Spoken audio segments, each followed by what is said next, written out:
আরে দুনিয়ার মানুষ রে, এই দুনিয়ার জমিনে আপনি কতটুকু মাটির ওজন সহ্য করতে পারবেন? আমরা যে জমিনটা দেখতে পাই, এই যে জমিনের উপরে রয়েছি, এই জমিনের নিচেও জমিনের স্তরটা কতটুকু গিয়েছে। আরে আপনার আমার কল্পনার বাহিরে। জমিন খুঁড়ি, আমরা খুঁড়ি, আরো দেখি নিচে জমিন, এইভাবে যাইতে যাইতে যাইতে যাইতে নিচে পানি। জমিনের স্তরটা কত মোটা, এক টুকরি মাটি মাথার ভিতরে নিলেই কিন্তু জানটা বের হয়ে যাইতে থাকে। আপনার উপরে একটু কল্পনা করে দেখেন, কতটুকু মাটি আপনার উপরে ফালাইলে আপনি মাটি চাপা খায়া মারা যাবেন। আরে দুনিয়ার মানুষ, তাইলে কতটুকু আপনি আত্মসাৎ করতেছেন চিন্তা করে করেন। এই জমিটাকে 7 স্তর বিশিষ্ট মোটা বানাইয়া আমার আল্লাহ তার গলার ভিতরে ঝুলাইয়া দিবেন। এই দুনিয়ার জমিনে ভাইয়ে ভাইয়ের জমি আত্মসাৎ করে, বোনের জমি ভাইয়েরা আত্মসাৎ কইরা নেয়, চাচারা তাদের ভাতিজাদের জমি জমা আত্মসাৎ করে, এতিমের জমি জমা আত্মসাৎ কইরা নেয়। এমনকি যদি জমি জমা নিয়া বিচারকের কাছে যায়, ওই বিচারককে ঘুষ খাওয়াইয়া পর্যন্ত অন্যের জমিটা নিজের নামে কইরা নেয়। আছে না নাই? আমার আল্লাহ তাআলা পবিত্র কোরআনের ভিতরে আয়াত নাযিল করে জানায় দেয়, ওয়ালা তাকুলু আমওয়ালাকুম বাইনাকুম বিল বাতিল ওয়া তুদলু বিহা ইলাল হুক্কাম লিতাকুলু ফারিকাম মিন আমওয়ালিন নাস। আমার আল্লাহ পবিত্র কোরআনের আয়াতের ভিতরে জানায় দেয়, তোমরা অন্যায়ভাবে পরস্পরের জমি জমা আত্মসাৎ করিও না এবং বিচারকদেরকে তুমি ঘুষ দিও না। আল্লাহ কত সুন্দর কইরা জানায় দেয়, একটু আমাদের সাথে মিলায় নিবেন, আমরা বিচারককে ঘুষ দেই নাকি দেই না? বিচারককে ঘুষ দিয়া ওই মুসলিম ব্যক্তির উপরে আরো জুলুম করা হয়। বিচারক অন্যায়ভাবে রায় দিয়ে দেয়, এই জমি মুসলিমকে না দিয়া বরং যে ব্যক্তি ঘুষ দিছে তাকে দিয়ে দেয়। আল্লাহ বলেন, এই কাজটাও করবা না? তোমরা তো জানো এটা একটা অন্যায় কাজ, বাঁচার কোনো সুযোগ নাই। আমার আল্লাহ কঠিন সেই হাসরের ময়দানে আপনাকে আমাকে ধরবেন। আমার আপনার নবী, মায়ার নবী, রহমতের নবী সাহাবীদেরকে ডাক দিয়া বলেন, ক্বালা রাসূলুল্লাহ সাল্লাল্লাহু আলাইহি ওয়া আলিহি ওয়াসাল্লাম, আতাদরুনা মানিল মুফলিস? ও সাহাবীরা, তোমরা কি জানো দেউলিয়া কোন ব্যক্তি? সাহাবায়ে কেরাম জবাব দিয়া জানায় দেয়, ও দুনিয়ার মানুষ, একটু দিলের কানটা লাগায়া শুনবেন আর বুঝবেন। আমরা যে ধারাবাহিকভাবে আলোচনা শুনছিলাম যে 4 কাজ করলে তাদখুলুনাল জান্নাতা বিসালাম, নির্বিঘ্নে শান্তিতে জান্নাতে বান্দা কি করতে পারবে? প্রবেশ করতে পারবে। নবী বলেন, আফশুস সালাম ওয়া আত'ইমুত তাআম ওয়াসিলুল আরহাম। আমার আপনার নবী, মায়ার নবী, সরকারে দু আলম নবী হাদিসের ভিতরে জানায় দেয়, আফশুস সালাম, তোমরা সমাজের ভিতরে সালামের প্রচলন ঘটায় দাও। ওয়া আত'ইমুত তাআম, এবং মানুষদেরকে খাবার খাওয়াও। এবার আসেন 3 নাম্বার যে বিষয়টা নিয়ে আজকে আলোচনা হবে। আমার মায়ার নবী, দয়ার নবী, রহমতের নবী জানায় দেয়, ওয়াসিলুল আরহাম, তোমরা আত্মীয়দের সাথে সম্পর্ক বজায় রাখো, আত্মীয়দের সাথে সুসম্পর্ক রাখো। 3 নম্বরে নবী আমার জানায়, যদি তোমরা আত্মীয়র সাথে সুসম্পর্ক রাখো তাইলে কি হবে? নবী আমার জানায় দেয়, তাদখুলুনাল জান্নাতা বিসালাম, তোমরা শান্তিতে নির্বিঘ্নে জান্নাতের ভিতরে প্রবেশ করবে। আরে আমার মুসল্লি যুবক ভাই, ও আমার আব্বা জান, আজকে সমাজের ভিতরে দেখবে কত মানুষ রয়েছে আত্মীয়র সাথে সুসম্পর্ক নাই, আত্মীয়দের সাথে খারাপ আচরণ করে, আত্মীয়দের সাথে এমন ভাবে খারাপ আচরণ করে তার সাথে কথা বলে বন্ধ করে দেয়। এমনকি অনেক মানুষ আছে আত্মীয়র নামটা পর্যন্ত শুনতে পারে না, তার সামনে যদি ওই আত্মীয়র নামটা উচ্চারণ করা হয় তাইলে বলে, রাখো, ওই নামটা আমার সামনে উচ্চারণ করিও না। ও দুনিয়ার মানুষ, আজকে আমাদের সমাজে আত্মীয় তো দূরের কথা, ভাইয়ে ভাইয়ে সম্পর্ক নাই, বাবার সাথে সন্তানের সম্পর্ক নাই, মায়ের সাথে সন্তানের সম্পর্ক নাই। আরে আমার আব্বা জানো যুবক ভাই, আমার মায়ের নবী বলেন, আত্মীয়র সাথে সুসম্পর্ক রাখো। আমরা আজকে প্রতিবেশীকে আমরা সম্মান করি না, তাদের সাথে সম্পর্ক রাখি না। আত্মীয়র সাথে এমনভাবে আমাদের দূরত্ব সৃষ্টি হয়েছে, আত্মীয়র যদি কেউ অসুস্থ থাকে খোঁজ খবরটা পর্যন্ত নেই না।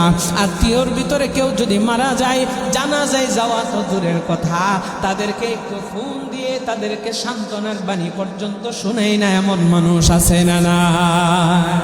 অথচ নবী বলে আত্মীয়র সাথে সুসম্পর্ক রাখো। এদিক দিয়ে আমার আল্লাহ কোরআনে হাকিমের ভিতরে জানা দেয়, ওয়াত্তাকুল্লাহাল্লাযী তাসাআলুনা বিহি ওয়াল আরহাম।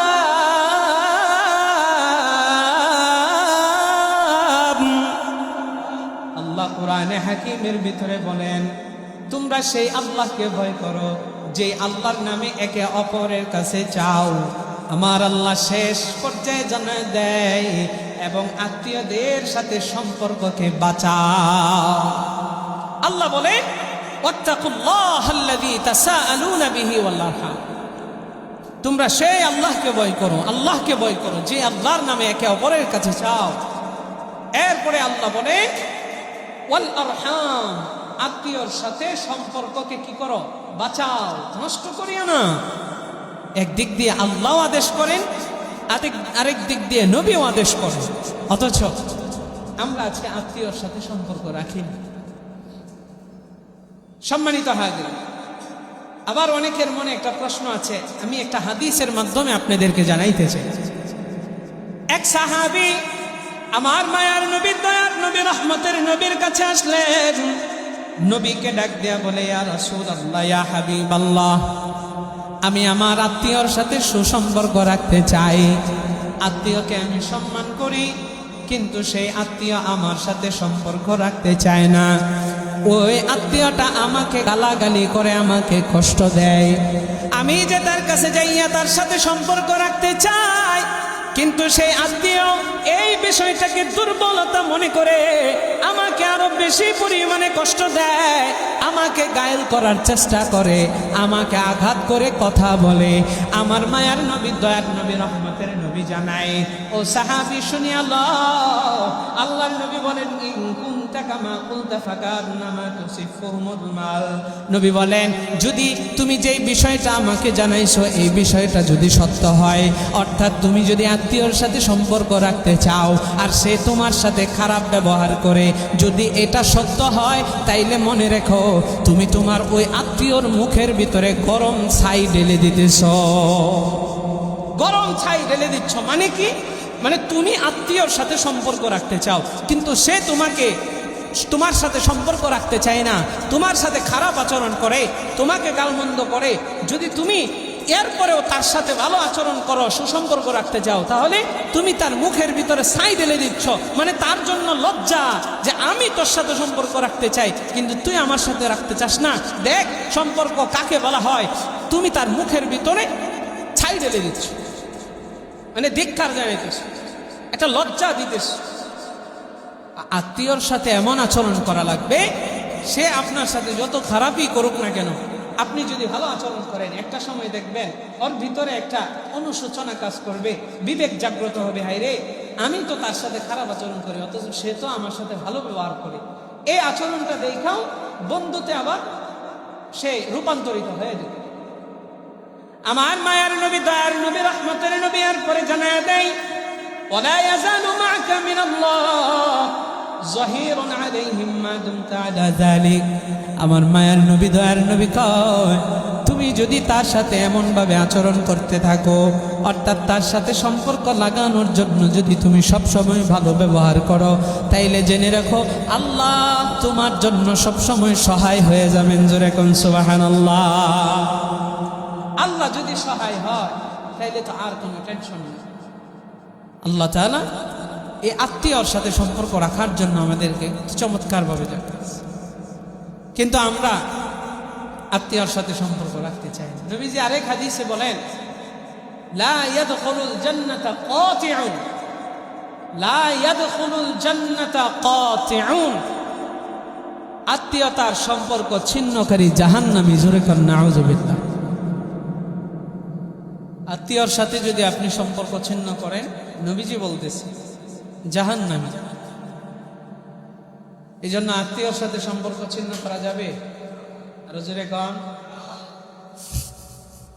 আমার আল্লাহ তাআলা কোরআনে হাকিমের ভিতরে জানাই, ওয়া'বুদুল্লাহ ওয়া লা তুশরিকু বিহি শাইআন ওয়া বিল ওয়ালিদাইনি ইহসানা ওয়া বিযিল কুরবা ওয়াল ইয়াতামা ওয়াল মাসাকিন ওয়াল জারি যিল কুরবা ওয়াল জারিল জুনুবি ওয়াস সাহিবি বিল জামবি ওয়া ইবনিস সাবিল।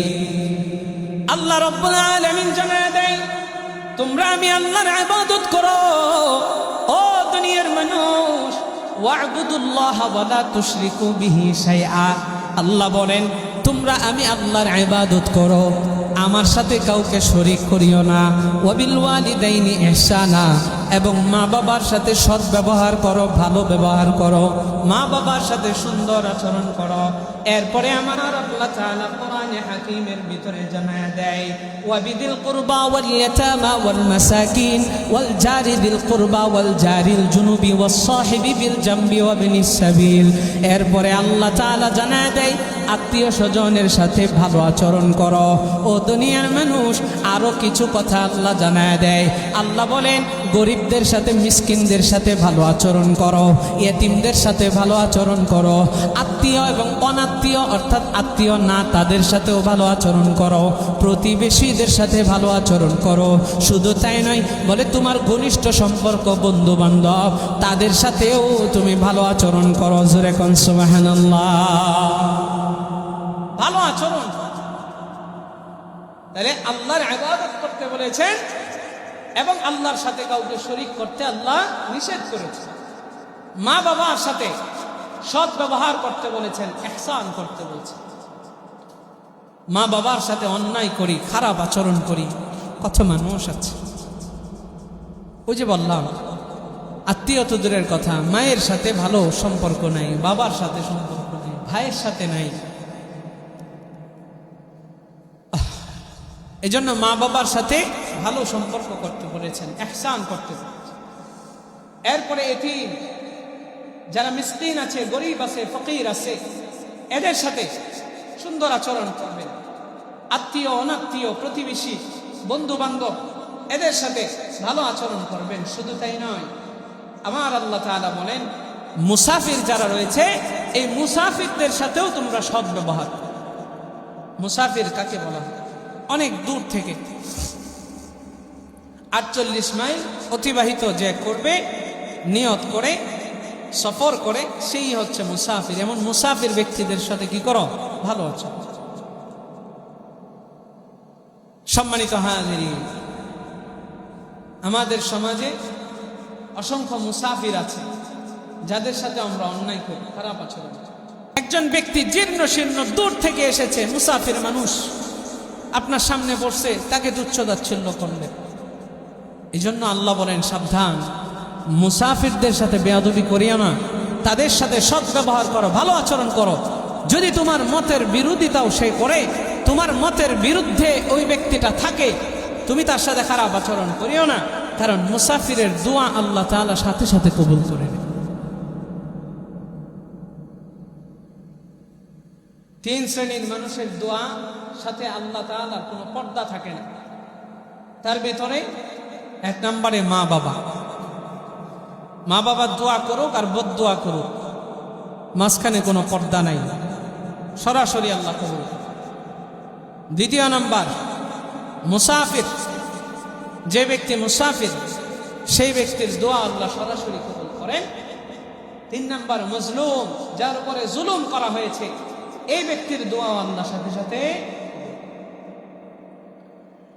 এই জন্য আমরা তাদের সাথে খারাপ আচরণ করি।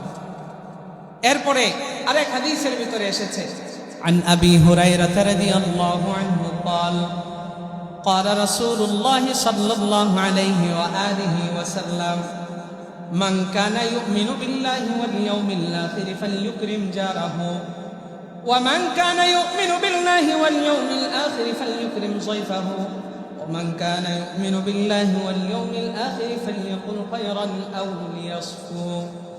আমার মায়ার নবী, দয়ার নবী, রহমতের নবী বলেন, যে ব্যক্তি আল্লাহ এবং পরকালীন জীবনের উপরে ঈমান রাখে সে যেন তার প্রতিবেশীকে সম্মান করে। শুধু তাই নয়, আমার মায়ার নবী, দয়ার নবী, রহমতের নবী বলেন, সে যেন তার মেহমানকেও সম্মান করে। আমার মায়ার নবী, দয়ার নবী, রহমতের নবী জানায় দেয়, যদি সে মেহমানকে, প্রতিবেশীকে সম্মান নাও করতে পারে, আপ্যায়ন নাও করতে পারে, কোনো সহযোগিতা নাও করতে পারে, তাহলে সে যেন চুপ থাকে।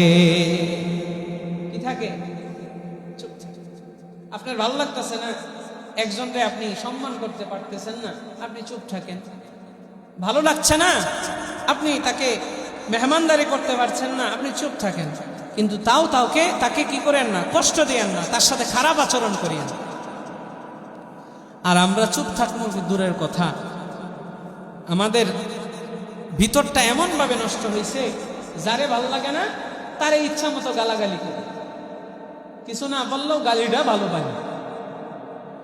ভাল লাগতেছে না, তার সম্পর্কে একটু গীবত কইরা ফেলে, তার সম্মান নষ্ট করে। ভালো লাগছে না, তার সম্পর্কে একটু চুগলখড়ি করি। সম্মানিত হাজির, এই যে আপনি গালাগালি করলেন, চুগলখড়ি করলেন, তাকে আপনি অসম্মানী করলেন, আপনি তার হক নষ্ট করলেন। হক হচ্ছে দুই প্রকার। কত প্রকার? দুই প্রকার। এক হচ্ছে হকুল্লাহ, আরেকটা হচ্ছে হকুল ইবাদ। হকুল্লাহ মানে আল্লাহর হক, আর হকুল ইবাদ মানে বান্দার হক। হকুল্লাহ আল্লাহর হক, আল্লাহ যাকে ইচ্ছা, যাকে মনে চায় তাকে আল্লাহ যে কোনো মুহূর্তে ক্ষমা করে দেয়। আর হকুল ইবাদ বান্দার হক, এটা আল্লাহ পাকও ক্ষমা করেন না। অর্থাৎ আল্লাহ তাআলা নিজের কাছে এটা রাখেন নাই, যেই বান্দার হক নষ্ট করেছো ওই বান্দার কাছে তোমার ক্ষমা নিতে হবে, আল্লাহর কাছে ক্ষমা পাবেন না। কাউকে গালাগালি করছেন, বান্দার হক নষ্ট করছেন, তার কাছে যা ক্ষমা চাইতে হবে, যে আমি ভুল করে আপনাকে গালি দিয়ে ফেলছি, আপনার হক নষ্ট করছি, আল্লাহর রাস্তায় ক্ষমা করেন। কারো গীবত করছেন, আরেকজনের কাছে সম্মান নষ্ট করছেন, তার কাছে আপনার মাপ চাইতে হবে। শুধু তাই নয়, যার সাথে আপনি বলেছেন তার নামে দুর্নাম, ওই ব্যক্তিটাকেও আপনার বলতে হবে যে আমি আসলে যাচাই বাছাই না করে বলে ফেলছি, উনি আসলে ভালো মানুষ, আমি এটার আগের মাথায় বা যাচাই বাছাই না করে ভুলে বলে ফেলছি। তার কাছেও আপনার বলতে হবে সম্মানটা ফিরিয়ে আনার জন্য। আবার যার সম্মান নষ্ট করছেন, গীবত করছেন যার নামে, তার কাছেও আপনার ক্ষমা চাইতে হবে, তাইলে ক্ষমা পাবেন। নাহলে কিয়ামতের ময়দানে ধরা খাবেন। আস্তে আস্তে আসতেছে সামনের দিকে দাঁড়া। কারো টাকা মাইরা দিছেন, বান্দার হক নষ্ট করছেন, আপনি ভাবতেছেন একটু চুরি করছেন, ডাকাতি করছেন, কারো সম্পদ আত্মসাৎ করছেন, ভাবছেন বিরাট কিছু পেয়ে ফেলছেন। না, সামনে ভয়ঙ্কর ভয়ঙ্কর সময় আসতেছে আপনার। হাদিস দিয়ে বলবো, শুনবেন। সম্মানিত হাজিরিন, যেন বান্দার হক মারাত্মক বিষয়। বান্দার হক আল্লাহ ক্ষমা করেন। আমাদের এই সমাজে কত মানুষ আছে জমি জমা আত্মসাৎ করে ফেলে, এক হাত জমি ছাড়তে চায় না, এটা নিয়ে মারামারি কাটাকাটি, এটা নিয়ে কত ঝগড়া ঝামেলা, মেরে দেয়। ভাই ভাইয়ের জমি আত্মসাৎ করে, ওয়ারিশগণের জমি আত্মসাৎ করে, বোনের জমি আত্মসাৎ করে। সবচাইতে বেশি বোনেরা নির্যাতিত হয় ভাইদের কাছে। জমি তাদেরকে ঠকায়, তাদের এই ওয়ারিসান, তাদের জমি জমা ভাইয়েরা অনেক সময় আত্মসাৎ করে নিয়ে যায়। মা বোনেরা যারা মাইকের আওয়াজ আপনারা পাচ্ছেন, টেনশনের কারণ নাই, পাবেন। আল্লাহ ন্যায় বিচার করবেন সেই দিন, বাঁচার কোনো সুযোগ নাই।